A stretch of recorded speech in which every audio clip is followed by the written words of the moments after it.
I'm Dee DeShawn, co-host of Lunch and Learn. And usually at this point in our time together, I'll say how many people are here for the first time. But this is a new day. So we're really glad to have you here. Perhaps you have your lunch with you, or you will be getting it later. However, you will be muted throughout this whole presentation, just so you know. So that if you're slurping your coffee or crunching on your potato chips, we're not going to hear you. If you would like people not to be able to see you because you're having a bad hair day, and frankly at this point who isn't having a bad hair day, you can just turn your video off. It does not mean you turn us off, it means you turn yourself off. So just go ahead and do that, so everybody who's seeing you now live on Facebook won't be able to see you. And if you haven't been getting out much and you'd like to see some other people, feel free to stay right with us so you can see some friendly faces. This is a presentation by Ed Golembiewski, who is the clerk of, who is in charge of voting in Washtenaw County. I want to tell you a few things about what we're doing today. Your device should be muted. It's supposed to be automatically muted. If not, we will mute you. Not because we don't want to hear your charming voices, but because we want to cut down on the background noise. We are recording this. You will all get information about how to see the recording in the next few days. And we are on Facebook right now. Mr. Golembiewski has received many questions already, but we are prepared to have people ask during the presentation to ask questions. You might want to wait because of all the, I would say about 30 different questions that I forwarded to Ed. He has included these in his presentation. He's taken a good bit of time and effort to get all those included, but I will have a few more to ask him, and then I will be I will be giving him the questions from chat.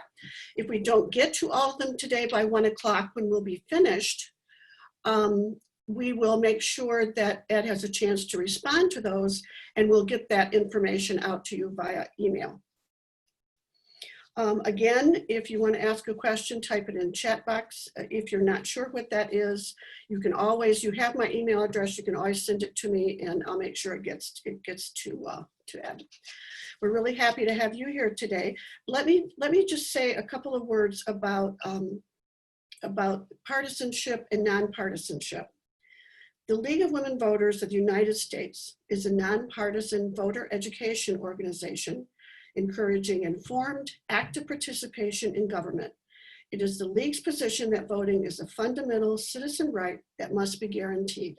So even though things are very partisan these days and people have lots of strong emotions about just about everything, we're working very hard to keep this nonpartisan. I don't think we'll have any problem with Ed because the Washtenaw County Clerk's Office this is about nonpartisanship. It's about making sure everybody has their right to vote. So with that, let me, if you have any technical difficulties, like sometimes if you've been in enough chat of Zoom meetings, you know that sometimes it will say your internet connection is unstable, and then sometimes you even get tossed out of a meeting. Just get back in because we have Linda Williams ready to get you back in. And if it's just, if I freeze or Ed freezes or things freeze, just leave the meeting and check back in. We don't have any control over that except allowing you back into the meeting, okay? All right, let me tell you about, first of all, Ed has a very, very excellent PowerPoint presentation that you will receive later, So if you are ready to madly take notes or you're going to record or whatever, you will get a copy of this, okay? So, and I think that's a nice service. All right, our presenter today is Ed Golembiewski, who serves as the Washtenaw County Chief Deputy Clerk Register and Director of Elections. In this role, Ed oversees the Clerk Register's office, general operations, and directs county election administration.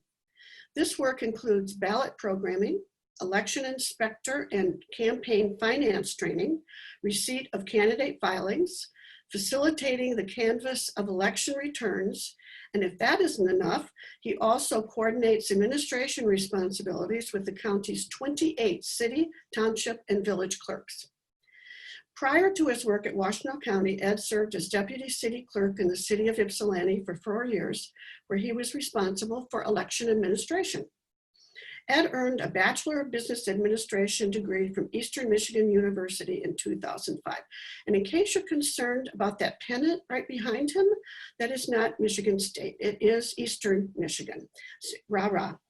Originally from Brighton, Michigan, Ed has proudly called Washtenaw County home for 19 years. He currently resides in Ann Arbor with his wife Amelia and 2 young children, Henry and June, whom he tells me he adores. The Ann Arbor chapter of the League of Women Voters is delighted to have Ed Golembiewski as our guest today. Welcome, Ed. Thank you very much, Dee, and thank you everyone for having me. I'm delighted to be here, and I can tell you my office is a proud partner of the League of Women Voters, and we have worked with your organization extensively in the past and currently as well. In fact, I have a coworker who was on a call just a half an hour ago discussing ways that we might partner to meet individuals who happen to be incarcerated but not yet serving a sentence in understanding what their voting rights are. We've partnered with the League to register a significant number of voters, and I just want to give the League a huge round of applause and appreciation for the work that you do to educate the voting public, to reach voters, and to encourage participation in our democracy. I just think it's incredible work that you're all doing, and we are just such proud partners with you. So thank you all, and thanks again for having me. I do have a presentation today, and I do intend to allow for you all to ask as many questions as you would like. An hour, and now we're down to 52 minutes here, is short, so I'm going to launch right into it. I am going to share my screen with you all, and you do have the option to continue to watch me if you want to see my face while I'm speaking here by choosing that option in the view. You can choose gallery, you can choose to split your screen to see me and other participants if you'd like, or you can just see the presentation itself. So I am going to launch into it. I do expect to try to wrap the presentation, the formal presentation up within 20 minutes or so. It is kind of a lot to get through in 20 minutes, but I'm going to do my best and then allow you all to ask questions either from what you've seen in the presentation or anything else that might come to mind that you'd like an answer to. I can't promise I can answer every question, but I'll sure try. So without further ado, let me begin by sharing my screen here.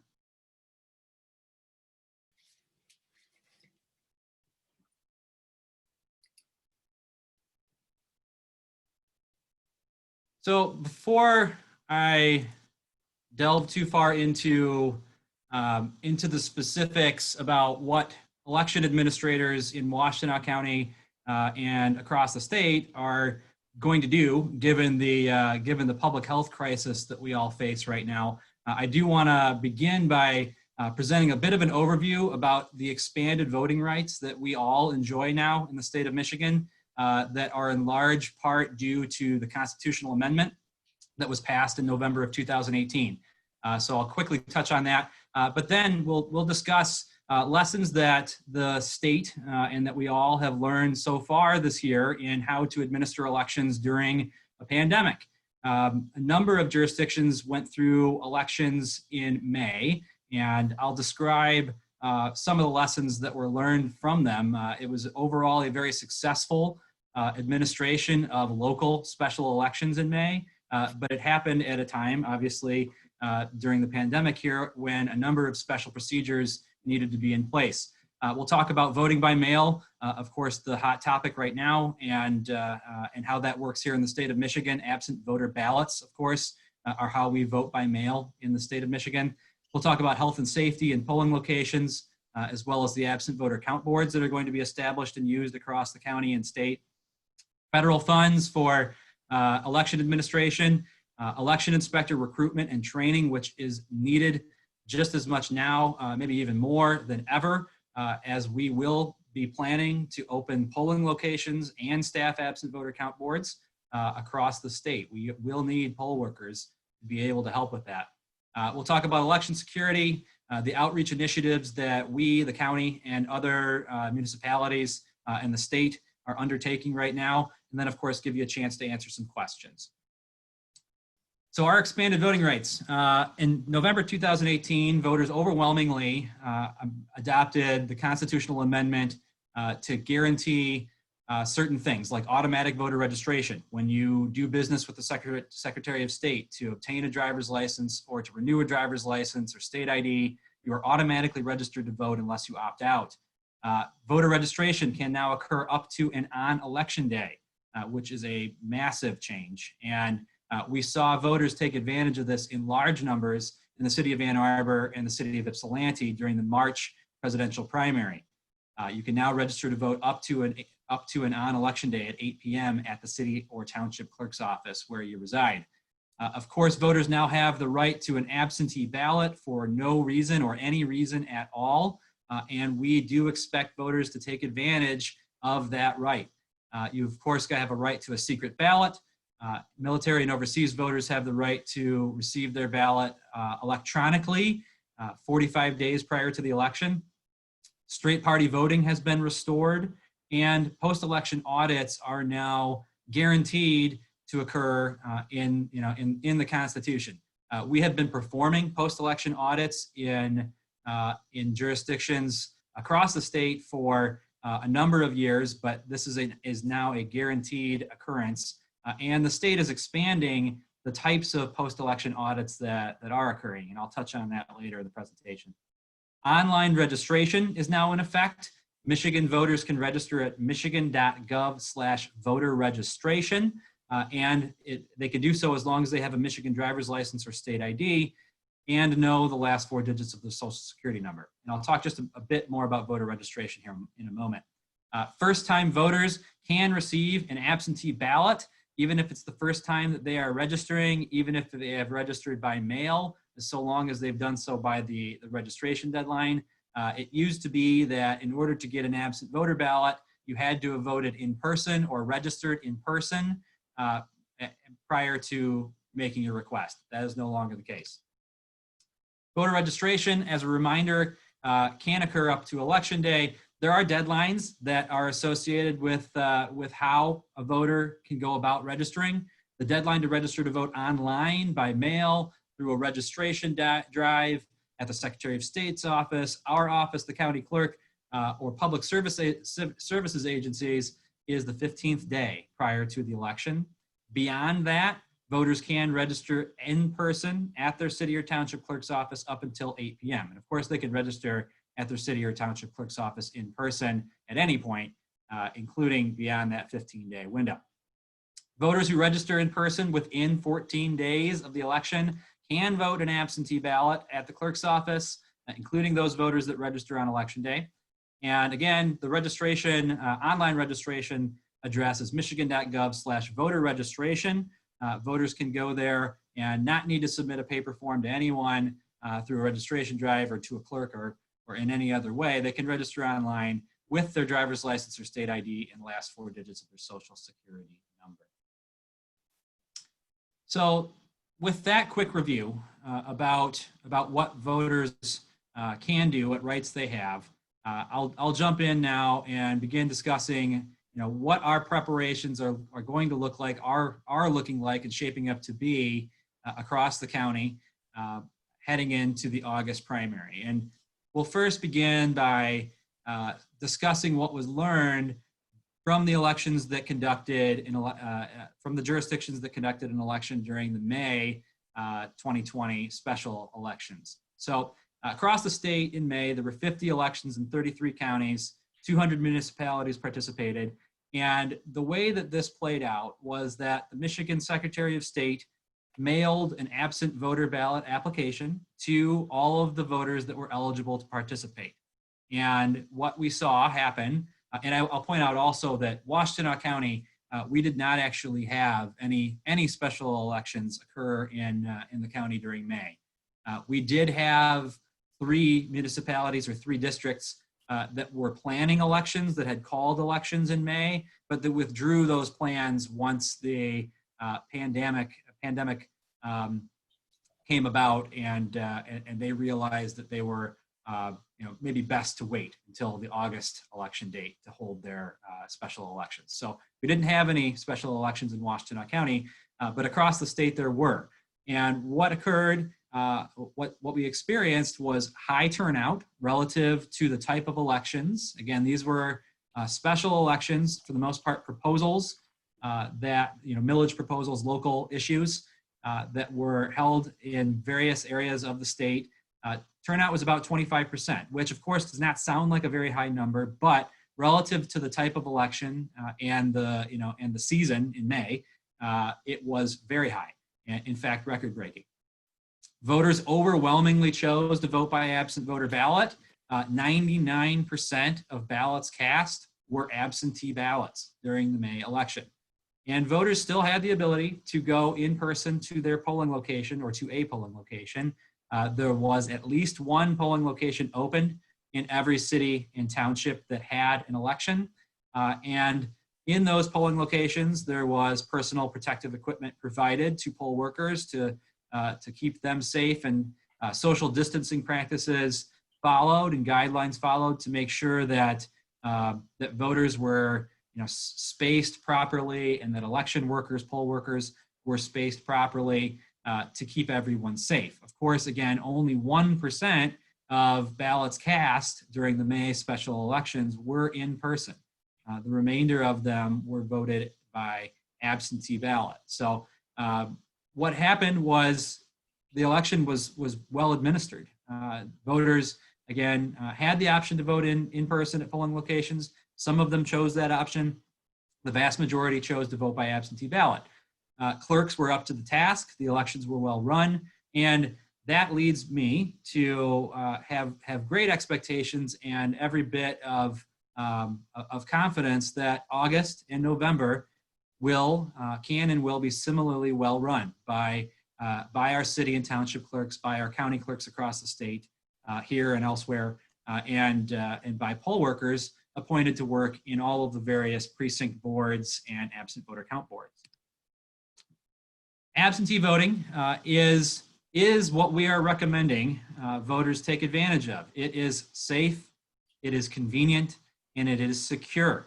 It is a fantastic way to be able to spend time with one's ballot, pandemic or no pandemic. Voting an absentee ballot, having it sent to you so that you can vote it in the convenience of your own home, gives you the time to research candidates on the ballot, to spend time with the ballot to really understand what it is that you're going to be casting votes on. So it also allows voters to be able to participate in the democratic process without having to go to a polling location, without having to have interaction, with other people. And it is secure. Absentee voting has been used in the state of Michigan for many years to allow voters to participate in the election remotely. There are security measures in place to guarantee, or at least to ensure as much as possible, that the ballots, I won't use the word guarantee, but to ensure as much as possible that voters themselves are the ones that are requesting the ballot and that are returning the ballot to be tabulated on election day. And I'll discuss those measures a little bit later on. What the process is generally, registered voters must submit a signed application to obtain an absentee ballot. They can submit that application by mail, by email, by fax, in person, or in person to their city or township clerk's office. There are deadlines in place. If a voter wishes to receive their ballot by mail, they have to get their application to the city or township clerk by 5 p.m. on the Friday immediately prior to every election, or immediately prior to the election that they want their ballot. Or they can go in person up to 4 o'clock at their city or township clerk's office up to 4 o'clock on the day prior to election day. If a voter is not yet registered to vote, they can register on election day and receive an absentee ballot all at the same time.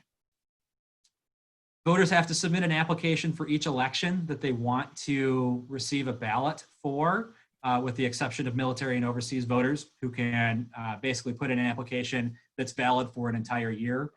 The application, however, for August that is now available online and that is being mailed to voters across the state is what's called a dual application that allows a voter to submit a request for both the August state primary ballot and the November general election ballot at the same time. So that's the form that's widely circulating right now.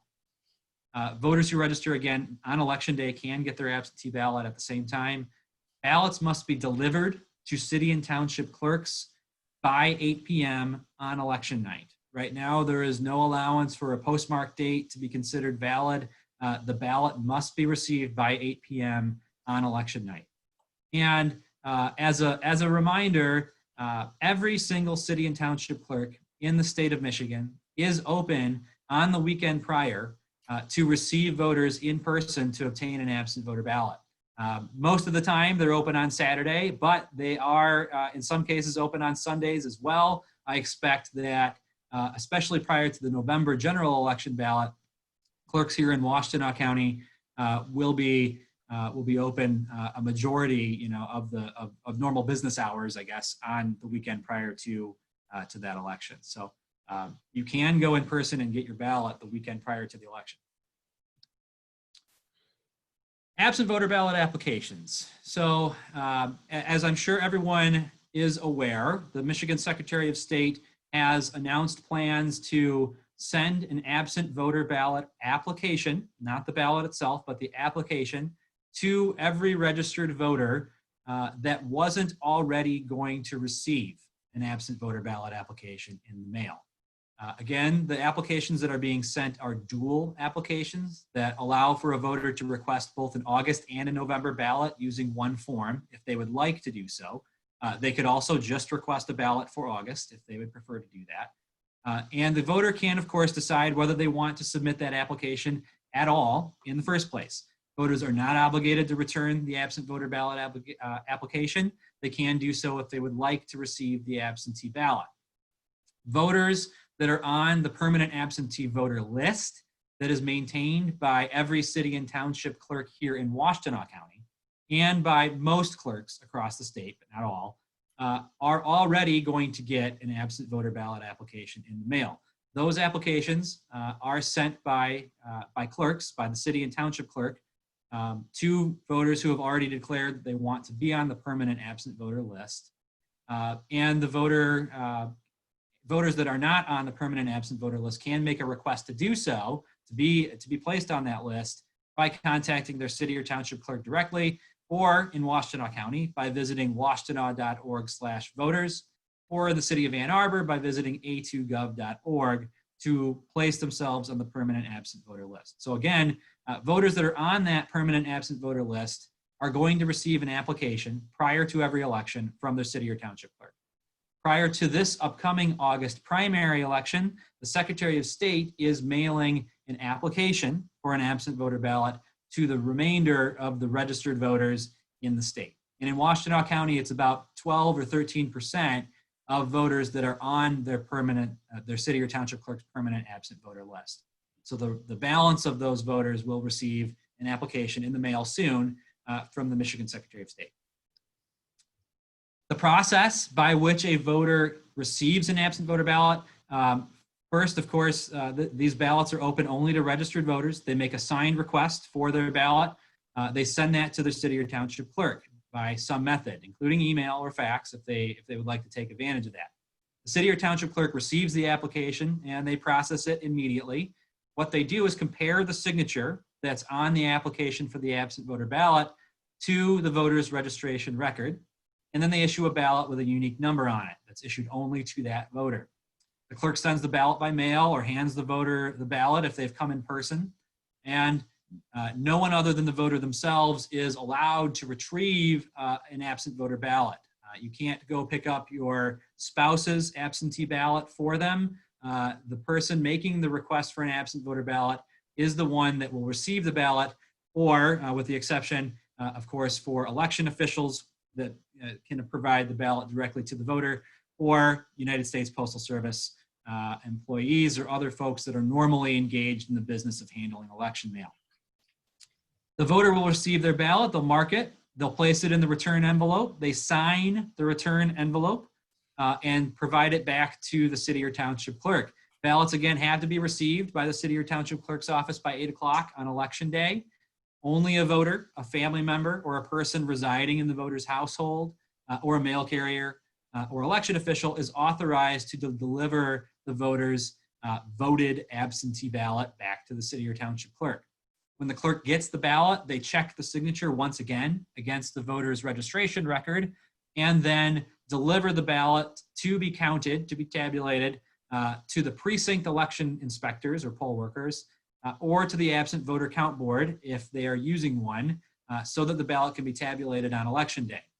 When the election inspectors, the poll workers, receive the ballot, they once again check the signature, and what they do is compare the list of absent voters who have been issued a ballot, and they take a look and make sure that the absent voter ballot in front of them has been returned by an individual on that list.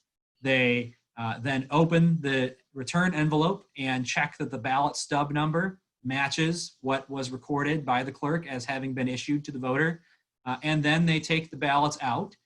They make sure that the ballots are kept in their secrecy sleeves so as not to expose any votes on the ballot. And they remove the ballot stubs. They then shuffle the ballots up so that they can be removed from secrecy sleeves in a way that preserves secrecy, so that you wouldn't be able to tell whose ballot was which at the point that the election inspectors take the ballot out and process them through the ballot tabulator. This is a bipartisan board of election inspectors that does this work in every precinct or absent voter count board. The election workers themselves are our neighbors. They are people that live in our communities, that submit an application and are appointed by local city and township election commissions, which are themselves made up of election officials, including the city or township clerk's office or clerk themselves, and appointed to work in absent voter count boards and precincts across the county and across the state.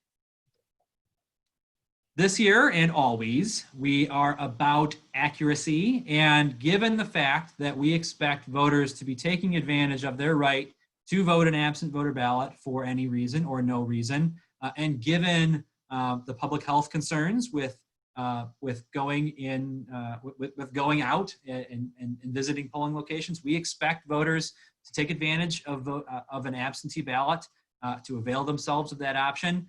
And the processing, like I just described, is quite involved, and it does take time. And we expect that if we are dealing, and we expect to be dealing with high absent voter ballot volume, it may take us a little bit longer to report election results on election night. We are very proud of the fact that typically, in Washtenaw County, we have unofficial election results reported relatively early in the evening.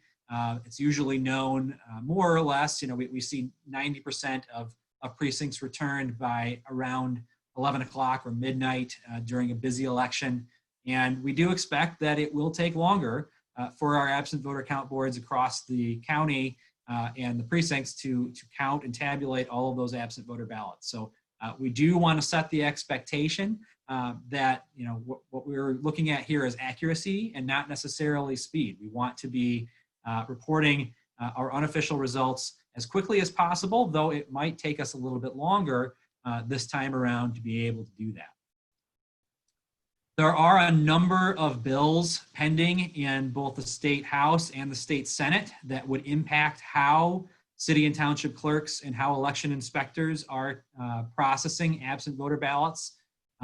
There are some bills that have been introduced, for example, Senate Bill 0756 that was recently introduced that would allow poll workers to work in shifts in absent voter count boards after 8 p.m. on election night. There's legislation that would allow the opening of absent voter ballot envelopes the day prior to the election, centralizing absent voter ballot counting between multiple cities and townships, or that would authorize the county to create a county-wide absent voter count board. There are There's legislation that would allow for military voters to return their absent voter ballot electronically. Right now, every absent voter ballot, regardless of who it's being submitted by, has to be submitted on paper. And military voters may, depending on the status of this pending legislation, be allowed to return their absent voter ballot using a Department of Defense electronic verified signature. So there's a few bills. There's legislation certainly beyond these bills here that would impact voting and particularly absentee voting this year. But these are some examples of pending legislation that has been either recently introduced or recently acted upon in one way or another by the State House or by the State Senate. Right now, none of these bills have actually passed, so we await further determination by the legislature and action by the governor. Let's jump into health and safety. Of course, this is on everyone's mind right now. How will we keep poll workers safe? Because we do expect to be opening polling locations across the county. At this point, we have every expectation that polling locations will be open as usual. Of course, we are encouraging voters to avail themselves of the option to vote an absentee ballot, but voters will still have the option to vote in person at their polling location at this point in time, and we expect that that'll be the case. The Secretary of State is going to be providing guidelines as they did during the May special elections. Of course, we'll be following them, as will city and township clerks, using every bit of public health guidance that we can to ensure that the voting experience in person will be safe, or as safe as it can possibly be. Social distancing measures will be followed for the voters that do choose to go in person. Personal protective equipment will be provided. The Secretary of State just recently announced that they will be providing 2 jurisdictions that are otherwise not obtaining their own. Masks, sneeze guards, those plastic protective barriers, and in other cases, we may be providing, we being the general election administration community, single-use peripherals like pens and like styluses, disposable styluses, to be able to touch the touch screen if a voter is using an assistive ballot marker, for instance. Sanitizing solutions, wipes, floor markers that would allow voters to understand where the 6-foot distance between them is. And the Secretary of State, again, is going to be providing, using some federal funding, these supplies, but city, township, and county clerks across the state are also working to independently acquire these materials to be able to provide to their polling locations and absent voter count boards. And the county right now is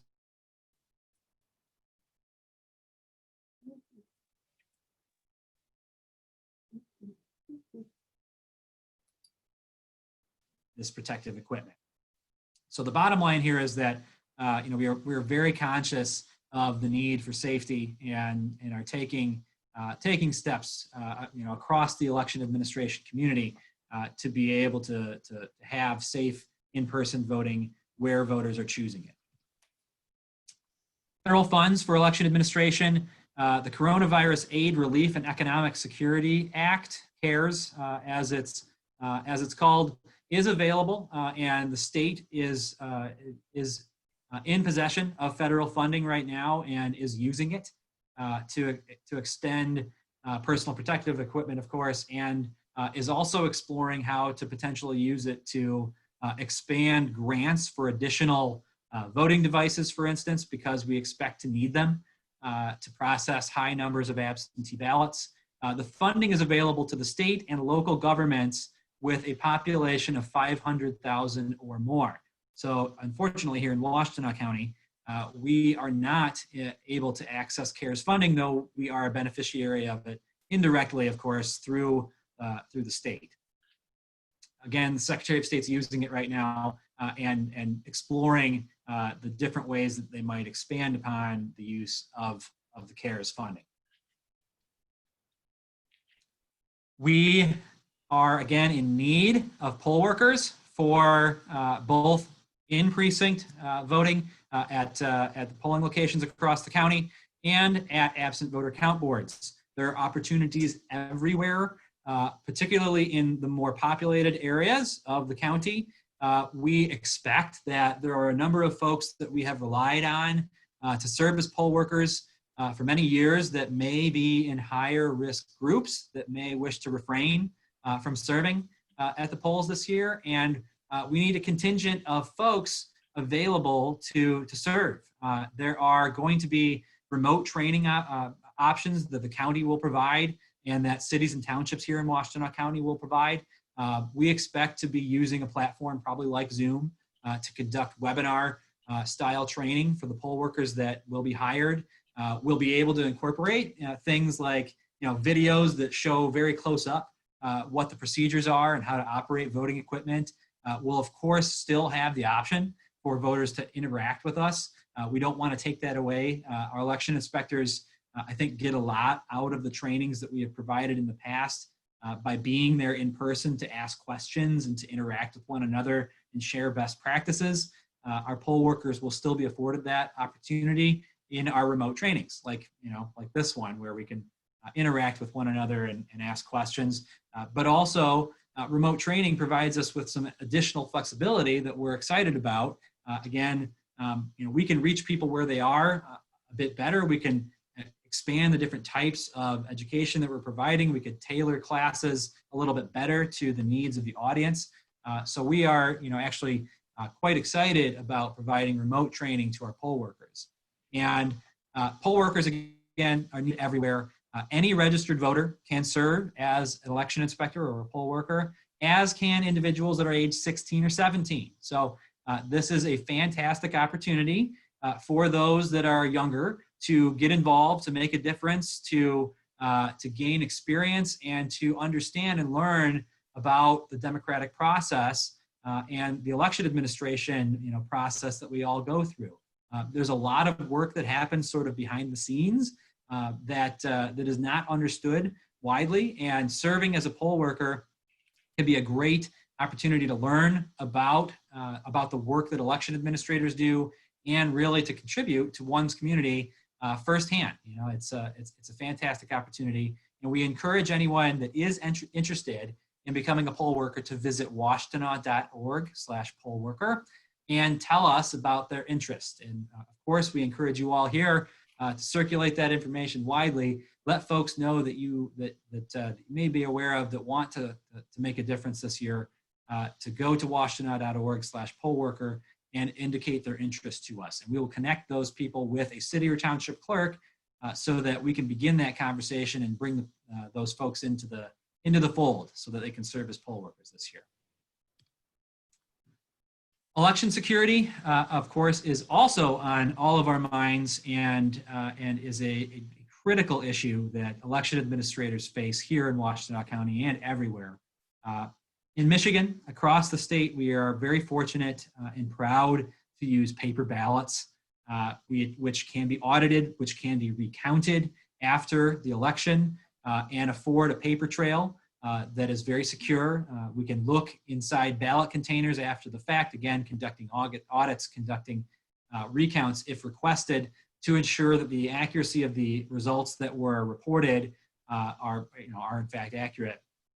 There's a number of steps that city and township clerks go through to ensure that voting equipment is tested prior to election day. Every single voting device goes through logic and accuracy testing that involves a pre-marked deck of ballots and a set of expected results that you would get if those ballots were properly tabulated. So the clerks, the local election commissions and the city and township clerks go through a process of accuracy testing each device, running that test deck of predetermined or pre-marked ballots through each tabulator, and comparing the result that's reported to what they expect to see, and making sure that the ballot programming is correct and that the ballots themselves have been properly printed.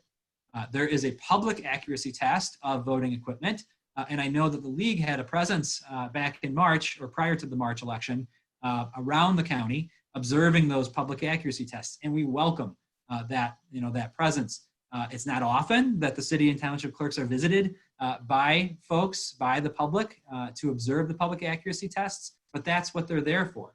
They're there to demonstrate the integrity of the ballot programming and of the ballots themselves. So we encourage folks to take the opportunity to witness those public accuracy tests. And we sure hope, I know that there were some jurisdictions around the state that did this during the May election. We sure hope that some of these accuracy tests are broadcast live, on Facebook or, through a webinar or something like that. We can try to reach folks where they are and demonstrate the integrity through these remote options. The voting devices themselves have security features, and these security features are built into the system and certified by the Federal Election Assistance Commission and by the state to be used.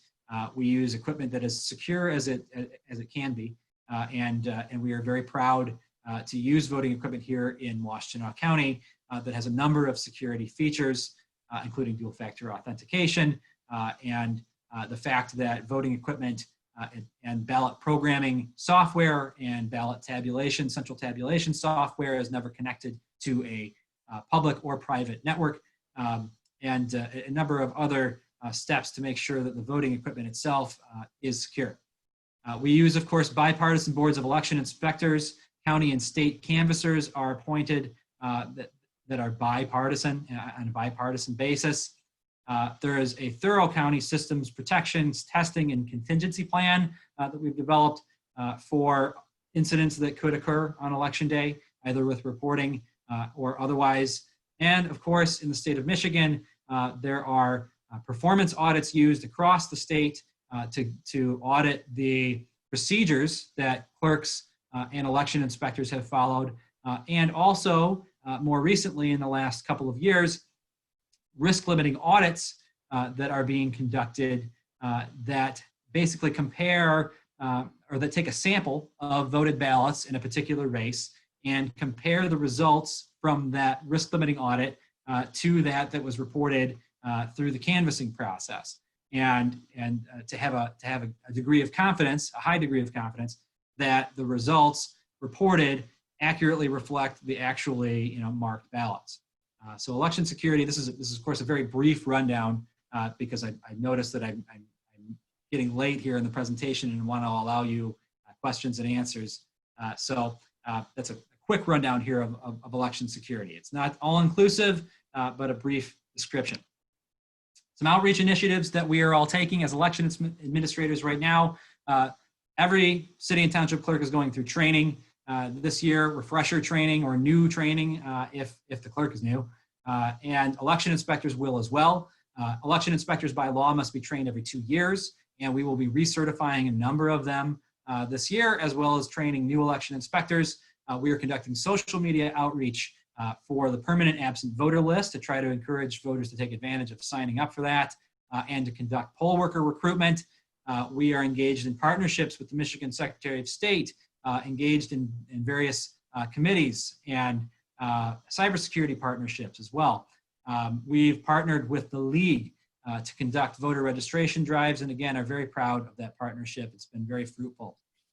We are engaged with the media, local media especially. We are regularly, the county folks here are regular participants in WEMU functions and in other media outlets as well. The city and township clerks across the county have been very active trying to reach voters via email and newsletters and their own social media accounts. And I do want to make sure I recognize the city of Ann Arbor, who is the recent recipient of a Federal Election Assistance Commission award for their work in creating a line tracker application for voters to use to understand what the wait time is before they go and vote at their polling location, to see that it is typically quite short, which we are proud of. So again, we give kudos to the city of Ann Arbor for their work. So we're a proud home to many city and township clerks that are very good at what they do. They're talented election administrators, and I think we're very fortunate to have a large group across the state of talented election administrators and competent poll workers that give us a high degree of confidence that elections this year will be well run. So with that, I do want to also point out that the county has released, prior to the March presidential primary, a voter education video series that you can find at washtenaw.org/elections. It's designed to be fun, engaging, particularly for first-time voters or those not necessarily familiar with voting, and explanatory, but at the same time, in a fun way. Voters can again find that at washtenaw.org/elections. And it's a 4-part series that explains registering to vote, preparing to vote, how to vote by an absent voter ballot, and how to vote on election day. I also want to make sure that everyone understands that michigan.gov/vote or mi.gov/vote is a fantastic resource to learn and confirm if one is registered and where, to find a polling location, to view the sample ballot in advance of receiving the ballot itself, to track an absentee ballot application or the ballot itself, and to obtain an absentee ballot application. And I need to update my slide here. This is a slide that I created a few months ago prior to January 1st. You can now register to vote online at mi.gov/vote or michigan.gov/vote. You can register online with a Michigan driver's license or state ID and the last 4 digits of one's social security number. So with that, I'm going to stop sharing my screen and turn it over for your questions. Okay. Ed, wow, I feel like I just got a master's degree in in what y'all do. Yes, we do have some chat questions, but there are a few here that I just want to make sure get covered that were sent in the last couple of weeks. Here's one. I'm uncertain how to advise students who don't know where they will be in November. They're home now with their parents and will likely receive an absentee voting application shortly after the August election. Should we advise them to hold on to the application and wait to see where they will be? I want to make sure that it's clear that voters can identify, where their primary residence is. So college students might identify their on-campus address as their primary residence, or they might identify their home residence as their primary residence. And I would not advise someone to wait if they believe right now that they are in need of an absentee ballot prior to the August primary. That application can be submitted at this point, and directing the city or township clerk to mail the absentee ballot to where it is that they are, right now, and they can register to vote, if they haven't yet already, wherever they identify their primary residence. But the city or township clerk, where they have identified their primary residence, can send their absentee ballot to wherever it is that they are at the present time. Okay. Let's see.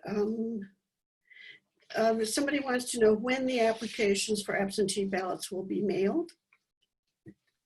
From the Secretary of State's office, it says, but I think it's from Washtenaw County or whatever county people are in. So again, the rollout is happening in 2 ways. So voters that are on the permanent absent voter list, wherever it is that they live, are going to receive their absentee ballot application from the city or township clerk. The clerks are going to send those absent voter ballot applications out on their own schedule, but typically that occurs around this time. So between now and the next couple of weeks, I would expect that most city and township clerks would have sent their applications out to the voters on the permanent absent voter list. The Secretary of State is sending applications to the rest of registered voters in batches based, because of the high volume that they're sending to, they have to break it up. So I don't have a specific timeline, but I do know that applications have already begun to be sent and have been being received across the state. But it will vary depending on where a voter lives. Okay, so if people haven't received an application for an absentee ballot by mid-June, then say contact their local clerk's office? Yeah, I think that's a reasonable position to take. Okay, I just want to remind people, somebody has raised their hand. We're not taking any questions except through chat. So if you just want to type out your question in chat, we'll get to it. We do have an issue with, there was a question about a particular county where the clerk has said that it is illegal to be sending out applications to all registered voters. Is that something that the Washtenaw clerk's office takes a position on, or? I mean, the Secretary of State has made their determination to send an absent voter ballot application out to registered voters, not on the permanent absent voter list. You know, we expect that you know, there may be some disagreements about their authority to do that, and it sounds as though there is a disagreement, you know, in a number of locations, including in Livingston County. But the Secretary of State has made their determination clearly on you know, in involving a legal team, and clearly is confident in their ability to do this. So, you know, the county, it wouldn't matter, you know, essentially what our position is here anyway. Secretary of State is its own authority and has the authority that you know, that they are constitutionally granted. We don't take issue with their sending absent voter ballot applications. Okay, let's take some of the chat questions, and we may run over a little bit over one because after one, because I think we can get to all of these.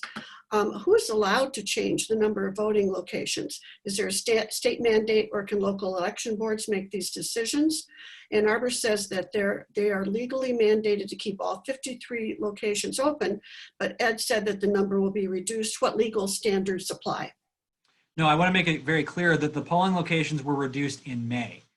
And we do expect the polling locations will be open as usual in August. At this point, there is no immediate plan or no directive to close or consolidate any polling locations. So locations will be open to voters in August, as they have been typically.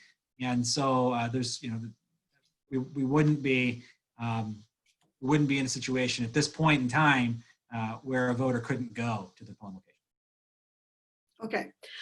When will we know whether safe distancing and personal protection equipment will be in place for the August and or November? I understand it is not currently in place. Yeah, it's being acquired at this point. The Secretary of State has announced plans to provide PPE to jurisdictions everywhere in the state, and cities and townships and counties are all at the same time ascertaining their needs and going about sourcing materials themselves. So between the Secretary of State, between local efforts, between county efforts, personal protective equipment will be furnished to cities and townships in Washtenaw County ahead of the August primary and ready for poll worker use. Mm-hmm. And another question, is there a plan for drop boxes? A number of cities and townships already have drop boxes, including the city of Ann Arbor. And we are working actually to survey jurisdictions that don't currently. But I expect that in most of our jurisdictions here in Washtenaw County, there are already drop boxes, at least at the city or township hall. Okay. How can a ballot requested at 4 p.m. the day before the election arrive at the voter's home in time to be voted on election day? Yeah, let me provide clarification on that too. So the deadline to obtain an absent voter ballot that will be mailed to a voter is 5 o'clock on the Friday prior to the election, which is still in and of itself a very tight time frame for the ballot to be delivered to the voter by mail and then returned by the voter. However, beyond that 5 p.m. on Friday prior to the election deadline, a voter would have to go in person to obtain their absentee ballot. They can go in person up to 4 o'clock on the Monday prior to the election, the day prior to election day, and get their ballot in person from the city or township clerk. Right, and so at that point, then they would fill it out and just turn it in. Correct. Okay, here's a question. I'm not sure if you can answer this. What is on the August ballot? I mean, it's a primary. Yes, the August primary, the August ballot is a primary election. So it's a nomination for candidates to appear on the November ballot under the Democratic or Republican Party heading. So we are nominating candidates in August to appear on the November general election ballot, and in some cases judicial candidates as well, and also considering a few, depending on where a voter lives, ballot proposals. There are two county-wide, Washtenaw County ballot proposals on the ballot, and in some cases, township proposals and school district proposals. Right, and as an aside, which I'll be mentioning later, the League of Women Voters, the local chapter, will be having a number of forums, having the candidates for a variety of offices, answering questions. And all of you who are on this Zoom presentation will be getting that information about when those are. We also need volunteers for that. Okay, so a couple more here. Can regulations be changed to use a postmark date rather than receipt date for accepting ballots, especially in view of slower than usual postal service and the fact that the IRS uses this method? In the March 10th election, many Ann Arbor voters whose absentee ballot was mailed out the previous Friday hadn't been delivered by election day. It seems that an earlier limit for requesting ballots should be established. At present, it would take legislative action to allow for a postmark to be considered valid for the tabulation of that ballot. So at present, again, I have to tell it like it is right now, I guess. And right now, the voter's ballot would need to be received by the clerk by 8 p.m. on election day. When we're running up against that tight time frame for ballots to be delivered by mail, we always encourage voters, if they can, to hand deliver their ballot back to the city or township clerk's office. And we understand, of course, that that's not an option for everybody, but it is when time is tight, it's the best option to make sure that that ballot is received by the clerk before 8 o'clock on election night. Okay, and will walk-in voters be required to wear face masks? At present, no, there is no requirement. That would be subject, of course, to whatever public health orders are in place at the time of the election. It's not a determination that we can make at the county or at the city or township level. Right, a lot of this just isn't known at this particular Yes, correct. It's just not known. So there's a question about postage. Can the amount of postage required on the return ballot envelope be printed on the envelope? Last time people weren't sure how much postage used and didn't want to risk having it returned for postage due. Yeah, it is because absent voter ballots are sent by individual city and township clerks. It's done in different ways. There are some cities and townships that will inform the voter how much the postage is, and then there are some that don't have the means to do that because of the volume that they're dealing with, and it would be incumbent upon the voter to know what the return postage is. There are some cities and townships that provide return postage on absentee ballot return envelopes, but it varies, and it because again, every city and township is the elected official in charge of absentee ballots. It's up to them. Okay. Is there an age at which you automatically receive an absentee ballot? No, an absentee ballot itself has to be requested prior to the election that it's sought for. So again, the exception there would be for military or overseas voters that can submit a special type of election indicating to the clerk that they are a military or overseas voter and receive automatically an absent voter ballot prior to each election in a calendar year. But they would still need to renew that request each year. Otherwise, voters do need to submit an absent voter ballot application prior to the election that they want the ballot. The upcoming August absent voter ballot application, for the most part, when voters receive that application, it will allow them to request a ballot both for August and November if they would like. Right. And so this isn't about an age, it's about, are you a registered voter? And the league has certainly done a wonderful job in the past when we could get into high schools when they were in session to register the young people. A follow-up question, Board of Elections in Ypsi Township is considering consolidating polling locations. Do they have the legal authority to do this?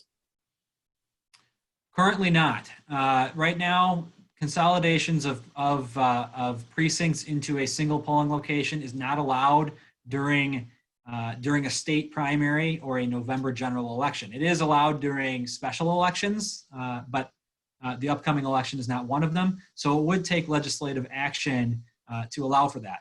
But I also want to make sure that it's clear that, to my understanding, clerks that are seeking to consolidate precincts are seeking to do so in locations that are in the same facility already. So, for instance, there are a number of polling locations across the county where a single polling location houses 2 precincts, or in some cases 3. What clerks are interested in doing is consolidating, those 2 or 3 precincts that are already in the same building into one, dependent on, of course, what they expect the in-person turnout to be. The clerks here in Washtenaw County, again, are not going to make determinations to consolidate precincts that would result in lines or removal of options for voters. They are talking, as far as I can see right now, about consolidating precincts that are already in the same building at present. Right. Well, Ed, you have gone above and beyond. We have a couple more questions, but I'll send those to you and we'll get that information out to everybody. I can't thank you enough. And if you have any last words to say to us, this would be a good time, and then you can go off and have your lunch. Well, thank you all again. I really appreciate the opportunity. I'll make sure that you get the slides along with my contact information. Feel free to reach out, and thank you again for coming today and for bearing with the volume of information, I suppose. So have a wonderful day, have a wonderful weekend, and I sure hope to see you all again soon. Good, thanks, Ed. We still have a couple of minutes worth of announcements. We're so happy to have all of you here. You will, as some of you heard, you will receive information about with a link to Ed's PowerPoint. There will be a recording available on the YouTube channel, which is actually the League of Women Voters of the Ann Arbor area has its own YouTube channel, which you can check anytime. And there's also a recording on there of the last Brews and Views program. My email address is in your email information that you got. Just let me know if you have any feedback, any more questions. I see the ones that are still here. I will get the response from Ed, and that will get out to you. A reminder that the local league and the state league and the national league have a 411, vote411.org, where you can see what's on the August ballot right now. So there are a lot of reasons, almost a lot of reasons to join the League of Women Voters right now. I decided to join 3.5 years ago because I wanted to join an organization that had status, that definitely was nonpartisan, and that I thought spoke to all of the things that I believe in. So you can do that. You can go on the lwvannarborarea.org, and we will have that posted at the end of this program so you can see it. I'll also be sending that out in an email. Almost every question that I received ahead of time, and there were about 3 dozen, said, how can I help? How can I help? Ed gave you a few ideas about how you can help, signing up to be a poll worker, to count ballots, they're just all kinds of ways.